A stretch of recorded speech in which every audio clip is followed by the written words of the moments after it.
Realmente es un privilegio muy grande saludar a los hermanos tantos días ya sin vernos físicamente, pero han estado en mis oraciones y doy gracias a Dios por cada uno de ustedes y espero que todos estén muy bien en casa, los que están trabajando, que estén yendo bien a su trabajo y que la familia esté bien. En este día me da mucho gusto poder compartir con ustedes nuevamente el estudio de la palabra de Dios. Y esto lo hacemos, hermano, con el propósito de edificar nuestra vida, con el propósito de mantenernos vivos espiritualmente. Así que espero que usted, cada vez que vea este video o todos los videos, nos lo haga saber que usted los ha visto o que los está viendo. Si tiene algún problema al verlos, díganos también para ver de qué manera le podemos ayudar. El día de hoy seguimos con el estudio del libro de los Hechos.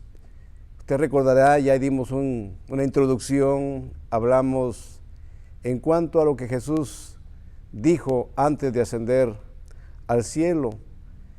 El capítulo 1 de los Hechos concentró en un punto de enfoque común a los 4 evangelios. El evangelio según San Mateo concluyó con la resurrección de Cristo. El evangelio según San Marcos concluyó con la ascensión. El evangelio según San Lucas concluyó con la promesa del Espíritu Santo. Y el evangelio según San Juan terminó con la promesa de la segunda venida de Cristo. Y el capítulo 1 de los Hechos reunió a esos 4 evangelios y podemos decir que esos 4 evangelios desembocaron como un embudo, por decirlo así, en el libro de los Hechos. El libro de los Hechos constituyó un puente entre los evangelios y las epístolas o cartas apostólicas. El día de hoy justamente vamos a estudiar lo que es el capítulo número 2 de los Hechos, la venida del Espíritu Santo. Dice la palabra de Dios: cuando llegó el día de Pentecostés, estaban todos unánimes juntos. Mire qué hermoso cómo se encontraba la iglesia que iba a dar inicio justamente con ese acontecimiento. Cómo se encontraban los hermanos, 120 aproximadamente, que se habían reunido con el propósito de que en ellos se cumpliera una promesa que se había hecho mucho tiempo antes. Dice que estaban unánimes juntos. Y no podemos olvidar con cuánta frecuencia, aunque Jesús estuvo con ellos, hubo discusiones entre los discípulos sobre quién sería el mayor entre todos ellos. Pero ahora todas esas discordias habían terminado. Habían orado juntos, mire qué hermoso, tal como nosotros lo hacemos como iglesia. Oramos juntos, en casa, nos reunimos como familia para orar y siempre tenemos esa comunión con nuestro Dios. Dice que ellos estaban orando juntos y lo hacían más que antes. Si deseamos que el Espíritu de Dios sea derramado sobre cada uno de nosotros desde lo alto, tenemos que tener unanimidad. Pese a las diferencias, pese a cualquier cosa, nosotros tenemos que estar unidos. Dejar por un lado la diferencia de sentimientos, intereses, caracteres, como lo había entre los discípulos. Usted sabe bien, no eran iguales, todos eran diferentes como usted y yo. Nosotros somos diferentes. Pongámonos de acuerdo. Dice que estaban unánimes, juntos. Y eso significa que estaban de acuerdo en lo que estaban haciendo. Tenían un mismo enfoque, tenían un mismo propósito. Y así usted y yo, como hermanos en Cristo, tenemos que estar juntos. Tenemos que tener unidad.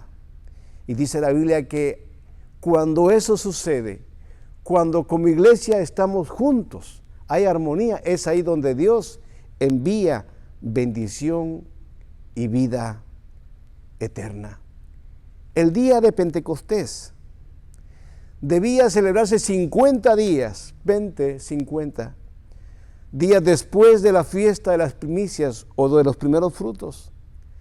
La fiesta de los primeros frutos hablaba en cuanto a la resurrección de Cristo. Mire qué hermoso que desde el Antiguo Testamento, desde el libro de Levítico, se empezó a anunciar la resurrección de Cristo a través de la fiesta de las primicias, que justamente hablaba de eso, de la resurrección de Cristo entre los muertos. El apóstol Pablo en 1 Corintios 15:23 dijo, Cristo, las primicias, luego los que son de Cristo en su venida. La Pascua, en cambio, hablaba de la muerte de Cristo. En 1 Corintios 5:7, el apóstol Pablo también dice algo en cuanto a esto, porque nuestra Pascua, que es Cristo, ya fue sacrificada por nosotros. Mire qué hermoso. Esas celebraciones desde el Antiguo Testamento tenían un propósito. No eran fiestas así por así, tenían un enfoque, tenían un propósito, que ahora usted y yo podemos comprenderlo a través de la palabra de Dios. Como la Pascua se ha cumplido en la muerte de Cristo, la fiesta de las primicias encontró su cumplimiento en la resurrección de Cristo que hablábamos la semana pasada.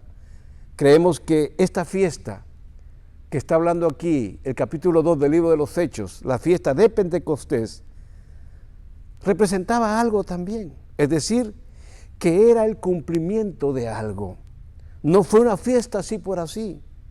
Fue el día en que nació la iglesia, el día cuando la iglesia comenzó a existir. Qué hermoso que usted y yo somos parte de esa iglesia que ha sido comprada a precio de sangre, esa iglesia que sabemos que nuestro Redentor vive, ya no está en la tumba, es la única tumba que está vacía, la de nuestro Señor Jesucristo, y eso le da vida al Evangelio. Eso es una base para usted y para mí, porque predicamos el Evangelio de Cristo. En otras palabras, lo que Belén fue para el nacimiento de Cristo, Pentecostés y Jerusalén lo fueron para la venida del Espíritu Santo. De una manera pudiéramos decir, el Espíritu Santo se encarnó. Vea eso. El Espíritu Santo se encarnó y comenzó muy particularmente en este mundo a formar el cuerpo de Cristo, que es la iglesia. Todo esto es producto del Espíritu Santo. No es cuestión de nosotros los hombres, es cuestión del poder de Dios. En 1 Corintios 12:13 dice la palabra de Dios, porque por un solo Espíritu fuimos todos bautizados en un cuerpo. Usted y yo somos el cuerpo de Cristo, Él es la cabeza.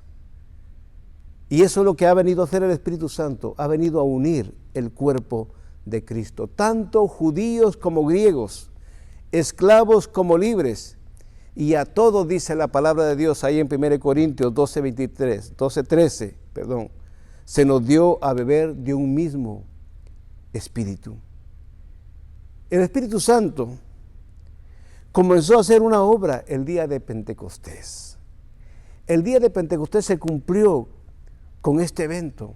La expresión cuando llegó no se estaba refiriendo a una determinada hora del día. Significaba que Pentecostés, aquella fiesta que celebraban los judíos, que Israel había estado celebrando durante muchas generaciones atrás, al fin se había cumplido. Imagínese cuál sería la emoción para esos cristianos que estaban reunidos ahí esperando el cumplimiento de esta promesa. Esa promesa cuando el Espíritu Santo vino tal como Jesús lo había dicho. Jesús lo había dicho. Permítame ahora dirigir su atención, usted que me está poniendo atención, en cuanto a usted que me está siguiendo en este estudio del libro de los Hechos, hacia algo que considero que es muy importante. Cuando el Espíritu Santo vino, no fue en una forma visible, sin embargo, dio a conocer su presencia de dos maneras. Hubo una apelación a las vías sensoriales que usted y yo tenemos como seres humanos. mediante el cual recibimos el conocimiento. Adquirimos la mayor parte de nuestro conocimiento por las puertas del oído y del ojo. Oímos y vemos. Pues bien, el Espíritu Santo hizo esto, usó ambas vías, la vista y el oído. Por medio del oído, percibieron un ruido que llegó del cielo, dice la Biblia, como de un viento fuerte que llenó toda la casa donde estaban reunidos. No era un viento, parecido a un viento. Fue un estruendo. Usted se imagina cuando escucha un ruido muy fuerte, un estruendo. Usted rápido sale a ver qué fue lo que pasó, qué fue lo que produjo ese ruido. No fue un ruido tranquilo, suave, como de las copas de los árboles cuando está soplando el viento.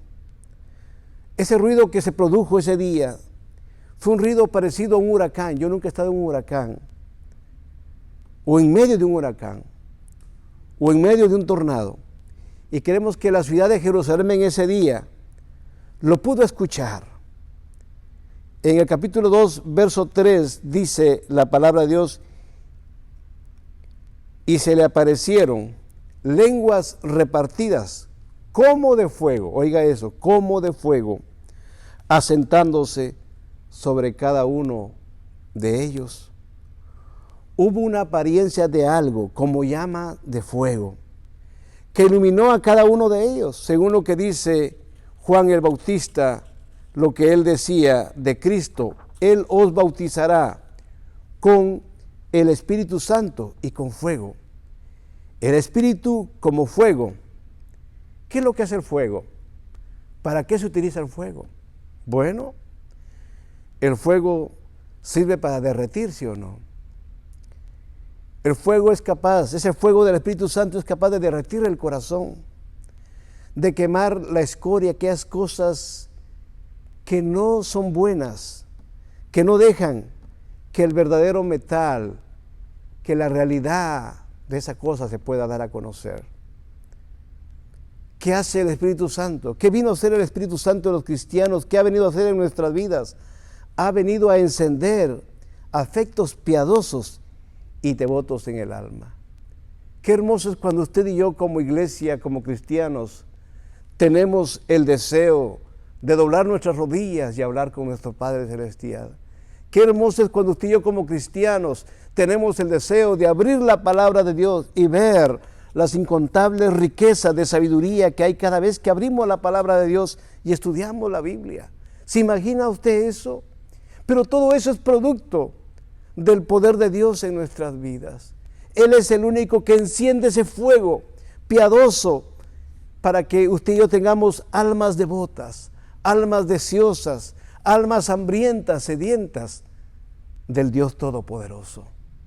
Eso sucedió en la iglesia primitiva. El Espíritu Santo empezó a hacer obras maravillosas en las vidas. Empezó a hacer cambios maravillosos en las vidas, en las almas, en las conductas de las personas que se dejaron guiar por el Dios Todopoderoso. Dice la Biblia,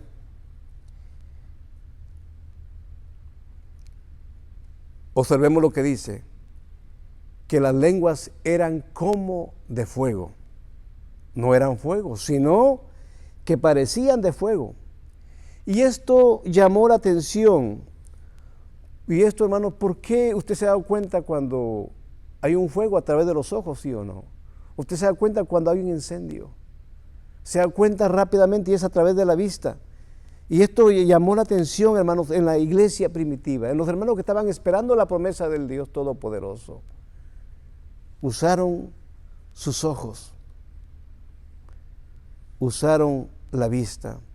Por tanto, en ese día tan especial, el día de Pentecostés, cuando el Espíritu Santo vino a la iglesia, bautizándolos al cuerpo de Cristo, hubo una apelación a estos dos sentidos que ya dijimos, al oído y a la vista. Y este bautismo del Espíritu Santo no podemos confundirlo con el bautismo de fuego. El bautismo de fuego es el juicio que todavía ha de venir. En el libro de Apocalipsis al final de la Biblia, vemos la ira de Dios revelada desde el cielo, como un fuego del cielo. Ese será el bautismo de fuego. Si los hombres no reciben el bautismo del Espíritu Santo por obedecer a Cristo, entonces van a tener que experimentar el bautismo de fuego, que significa juicio de parte de Dios. El bautismo de fuego solo para aquellos que han rechazado a Jesucristo, para aquellas personas que rechazan a Jesucristo. Y espero que los que me escuchan no hagan esto de rechazar a Cristo. Es lo peor que podemos hacer en esta vida, cuando lo mejor que podemos hacer es aceptarlo y recibirlo en nuestro corazón, en lugar de rechazarlo. ¿Por qué? Lo que Él quiere es lo mejor para nosotros. Y por eso Él trajo el Espíritu Santo para su iglesia, para que la iglesia fuera capacitada cada día para ser mejores, para adorar a Dios de una mejor manera, para servir de una mejor manera. Pero el bautismo de fuego es solamente para aquellos que rechazan al Cristo de la gloria. Ese fuego de juicio es algo todavía futuro. El Espíritu Santo vino en el día de Pentecostés y ellos vieron algo que tenía la apariencia del fuego. Hechos 2:4 dice, todos fueron llenos del Espíritu Santo y comenzaron a hablar en otras lenguas, según el Espíritu les daba que hablaran. Fueron llenos del Espíritu Santo, más que antes. Fueron llenos de las gracias del Espíritu, qué hermoso, ¿no?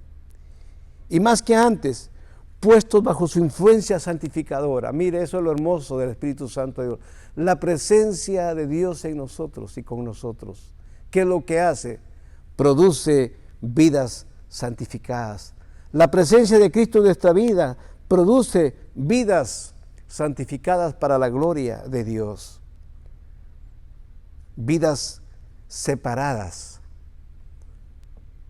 del mundo.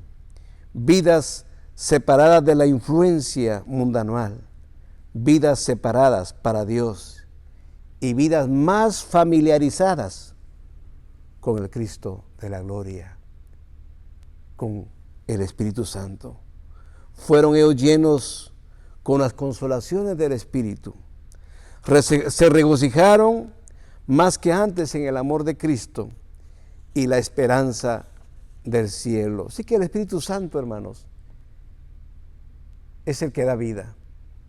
El Espíritu Santo es el que fortalece. El Espíritu Santo es el que, dice la Biblia, intercede por nosotros con gemidos indecibles. A veces usted y yo no podemos orar o pedir las cosas correctamente delante de Dios. Dice la Biblia que Él intercede por nosotros. Por eso usted a veces pide por algo y quizá usted no lo pidió como usted quería hacerlo, no tuvo las palabras para hacerlo. Pasan las semanas, los días, los meses, y cuando usted se da cuenta, está la respuesta de Dios ahí. ¿Qué pasó? Fue el Espíritu Santo ayudándonos a orar como se debe orar. El Espíritu Santo es importante. El Espíritu Santo es el que le da vida a la iglesia. El Espíritu Santo es el que da vida al corazón del cristiano. ¿Qué pasó cuando el Espíritu Santo llegó a la iglesia? ¿Qué pasa cuando el Espíritu Santo obra en nuestro corazón? Y dice que nosotros obtuvimos el Espíritu Santo del día en que creímos en Cristo. Desde ese día para acá, nosotros, hermanos, tuvimos ese privilegio y ahora nuestros temores y nuestras penas han sido absorbidas por Él. Él se encarga de alguna manera u otra a que nuestra vida sea una vida de abundancia, una vida de victoria. Fueron llenos de los dones del Espíritu Santo. Esos dones que habla 1 Corintios capítulo 12, esos dones que el Señor reparte a cada uno como Él quiere. No es como yo quiera, sino como Dios quiere. Y es la manera como Él obra a través de su Espíritu Santo. El Espíritu Santo, Él sabe cómo distribuir esos dones a su iglesia. El otro día yo le preguntaba a usted, ¿qué dones usted tiene? ¿Qué dones yo tengo? Y esos dones Dios los ha dado para edificación de la iglesia, para edificación del cuerpo de Cristo. No para yo hacerme famoso, no yo para hacerme más grande, no, para edificar al cuerpo de Cristo. Y a cada uno Él repartió como Él quiso, dice la Biblia. Es como Él quiere, no como nosotros querramos. ¿Qué pasó con la iglesia cuando el Espíritu Santo llegó a ellos? Tuvieron poderes milagrosos, tanto que oraban por los enfermos y, ¿qué dice la Biblia? Sanaban. Oraban por endemoniados, eran liberados. Y el Espíritu Santo no ha cambiado, porque Dios es el mismo ayer, hoy y por todos los siglos, y Él quiere que usted y yo como iglesia nos dejemos usar por Él, que dejemos que esos dones que Dios nos ha dado los podamos usar para edificación del cuerpo de Cristo. Y aquí en el capítulo 2 de Hechos se habla de esto, del poder del Espíritu Santo, de ese poder que es para cada uno de nosotros como iglesia de Cristo. Dice que hablaron en otras lenguas, y no de pensamientos o meditaciones previas, sino como el Espíritu les daba que hablasen. Fue algo que el Espíritu les dio en ese momento para que ellos hablaran.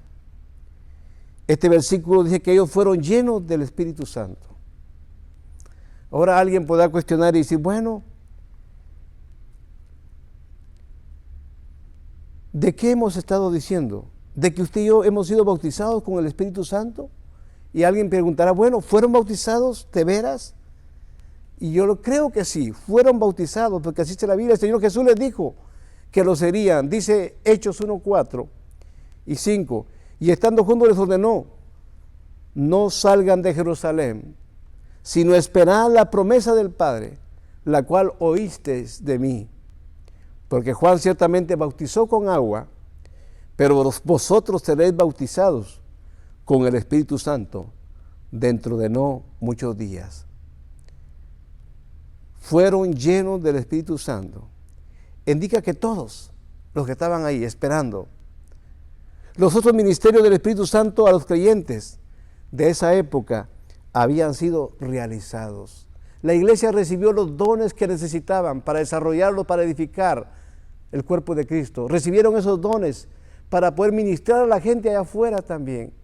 Y por eso es que Dios nos ha equipado con los dones de su Espíritu Santo, hermano y hermana, y usted que me escucha, para que podamos servir a Dios, para que podamos de una manera u otra poder ministrar a las personas que Dios ponga por delante de nosotros.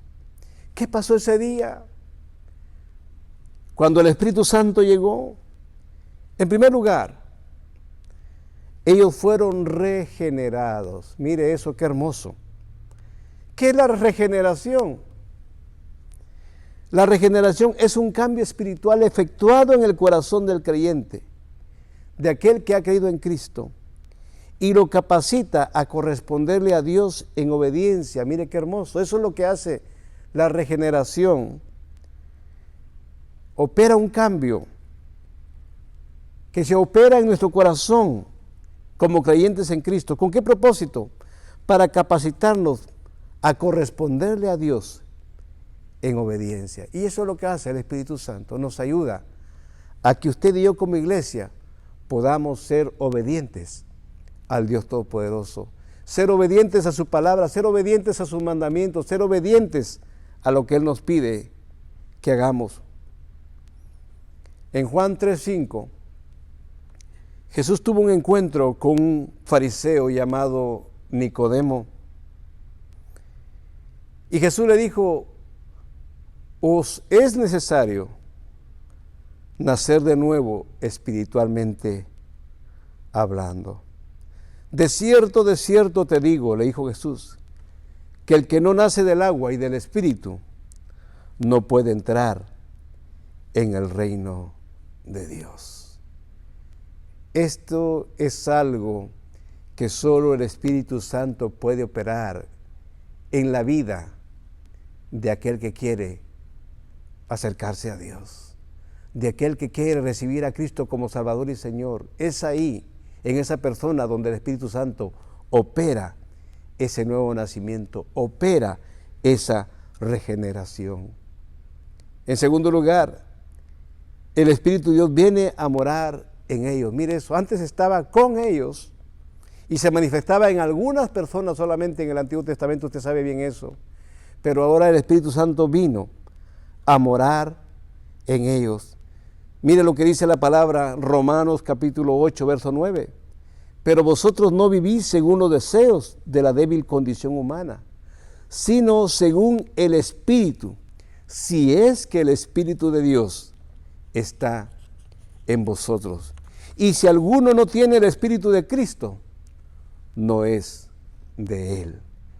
Entonces aquellos que le hemos entregado el corazón a Cristo, lo hemos aceptado como Señor y Salvador, tenemos al Espíritu Santo morando en nosotros. En tercer lugar, los que estaban ahí y todos aquellos que hemos recibido a Cristo, hemos sido sellados por el Espíritu Santo para una relación eterna con Dios. Mire qué hermoso esto, un sello. Usted sabe lo poderoso que es un sello. Si usted lleva un documento para que sea válido, tiene que estar sellado o firmado. En este caso, sellado.